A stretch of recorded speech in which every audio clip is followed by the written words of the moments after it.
Old man Jonah was a humble farmer who had spent his whole life working the same piece of land passed down by his father. His garden wasn't big, just a few plots of yam, maize, and vegetables.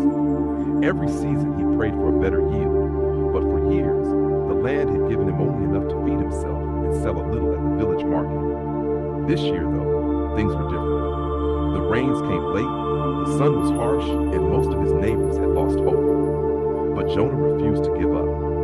Every morning before sunrise, he would walk barefoot into his field, whispering prayers as he worked. He sang to his plants, watered them with care, and even shared stories with them as if they could hear him. His neighbors laughed and said, "Jonah, your songs won't bring rain." But Jonah smiled and kept tending his crops. Months passed. Then one morning, as the first rays of dawn kissed the soil, Jonah went to check on his field and froze.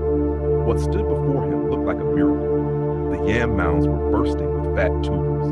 The maize stalks rose high and golden, and the vegetable beds overflowed like never before. He knelt on the ground, touching the leaves gently, as if afraid to believe what his eyes saw. When he started harvesting, he couldn't hold back his tears.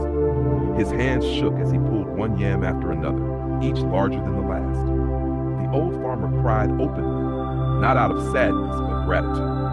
Years of sweat, pain, and faith had finally bloomed before him. The villagers soon came running when they heard the news. "Jonah's garden is overflowing," they said in amazement. Even those who had mocked him stood silently, humbled by what they saw. Jonah simply smiled through his tears and said, "This is what patience and faith can do. The earth remembers those who love her." That year, Jonah didn't just harvest crops, he harvested hope. And every farmer who passed by his garden learned that miracles sometimes grow quietly, right beneath the soil of perseverance.